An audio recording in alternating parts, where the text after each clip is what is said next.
রাজশাহীর পুঠিয়া উপজেলার কিসমত জামিরা গ্রামের শাহাবুদ্দিন নিজের শখ আর পরিশ্রমে গড়ে তুলেছেন এক ব্যতিক্রমী বিদেশি মুরগির খামার। শুরু করেছিলেন সামান্য কিছু বিদেশি জাতের মুরগি দিয়ে, আর এখন তিনি সফল খামারি ও উদ্যোক্তা। 2017 সালে ঢাকায় চাকরি ছেড়ে বাড়ি ফিরে ইউটিউব এবং ফেসবুকে মুরগি পালন সংক্রান্ত ভিডিও দেখে আগ্রহী হন শাহাবুদ্দিন। প্রথমে টার্কি জাতের মুরগি কিনে পালন শুরু করেন তিনি। ডিম ফুটিয়ে বাচ্চা তৈরি করে আজ অনলাইনে বিভিন্ন জেলায় সরবরাহ করে আসছেন মুরগি এবং বাচ্চা। বর্তমানে তার খামারে রয়েছে Colombian Brahma, European silky, Cochin, pheasant সহ বিদেশি জাতের বিভিন্ন নামের রঙিন মুরগি। এছাড়াও 4টি দুম্বা ও 5টি গরু নিয়ে গড়ে তুলেছেন একটি ডেইরি ফার্মও। এই খামার থেকে চলছে তার সংসার। তার এমন স্বপ্নের খামার নিয়ে জানতে চাইলে তিনি বলেন, আমি রাজশাহী জেলা পুঠিয়া উপজেলা বেলপুকুর থানা জামিরা গ্রাম থেকে বলছি। আমার নাম মোহাম্মদ শাহাবুদ্দিন।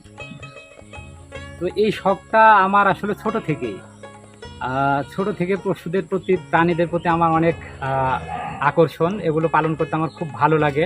যখনই নতুন কিছু দেখি তখনই সেটা কিভাবে সংগ্রহ করব এবং সেটা লালন পালন করব, কীভাবে আমার কাছে থাকবে, এরকম একটা স্বপ্ন দেখি। টাকা কোনোভাবে অ্যারেঞ্জ করতে পারলে সেটা কিনে নিয়ে চলে আসি। আমার এখানে পশু বলতে গেলে কি, যেমন গবাদি পশুর মধ্যে আছে গরু, দুম্বা, ছাগলটা নাই, ছাগলটা ছিল বাদ দিয়ে দিছে কারণ জায়গা সংকট।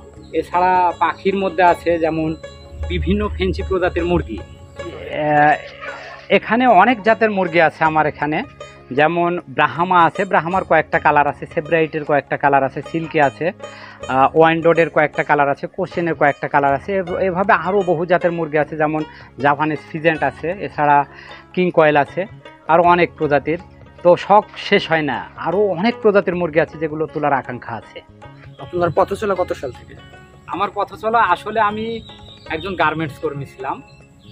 2020 সালে 10ই ফেব্রুয়ারি আমি চলে এসেছি চাকরি ছেড়ে। কিন্তু আমি এই পথ চলা শুরু আমার 2018 সাল থেকে, 17 সালের শেষের দিক থেকে।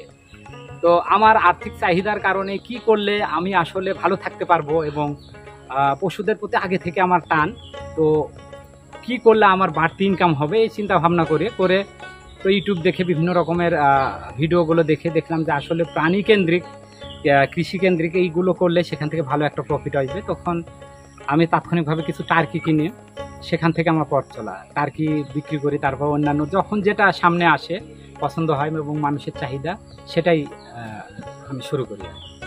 আপনার ভবিষ্যৎ চিন্তা ভাবনা কেমন? আমার ভবিষ্যৎ চিন্তা ভাবনা, যেমন এখন মুরগি করছি, দুম্বার আমার একটা বড় প্রজেক্ট করার কথা চিন্তা ভাবনা। তো দুম্বাটা ভালো হবে, বাংলাদেশের আবহাওয়ায় ভালো উপযোগী এবং মানুষের প্রচুর চাহিদা।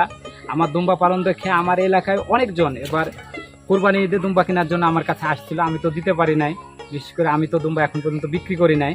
তো দুম্বার উৎপাদন যার কারণে আমি এটা বাড়িয়ে দিয়েছি।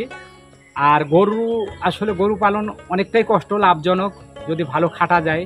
তো আমার 4 জন লেবার ছিল, তারা সুন্দরভাবে সেখানে কাজ করে আমার গরু ফার্মটা চালিয়ে যাচ্ছিল। কিন্তু থেকে তারা কখনো ডেকে বসে কাজ করে না, কখনো আসে না। সেটা তো আমার ক্ষেত্রে একা চালানো সম্ভব না। তো গরুটা কমিয়ে দিয়েছি, গরুটা একেবারেই বাদ দেবো না, গরু অনেক থাকবে আমার, পাশাপাশি দুম্বা থাকবে এবং এগুলো নিয়েই আমার পথ চলা। আমার শখও পূরণ হচ্ছে, সেখানে মাংস, ডিম এগুলোর চাহিদাও পূর্ণ হচ্ছে, আবার আমার আর্থিক যে আসছে অ্যামাউন্টটা সেটা দিয়ে কিন্তু আমার জীবনধারাও চলছে। অনেকের বাড়ি এখন কিন্তু শৌখিন, তাদের পাকা বাড়ি হচ্ছে, তারা কিন্তু সাধারণভাবে মুরগি পালন করতে অনীহা পোষণ করে, মুরগি নষ্ট করবে জায়গা। এখন এই যে বিভিন্ন রকম ফেন্সি মুরগিগুলো দেখতে সুন্দর, যার কারণে এগুলো পালন করতে পারে তারা বাড়িতে। বাড়ির সৌন্দর্য বৃদ্ধি হচ্ছে, তাদের মাংসের চাহিদা পূরণ হচ্ছে, আবার ডিমের চাহিদা পূরণ হচ্ছে।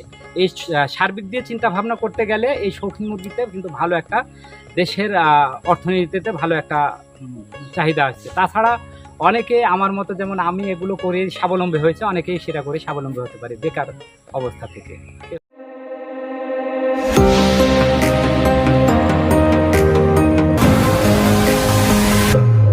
পাঁচি টিভি।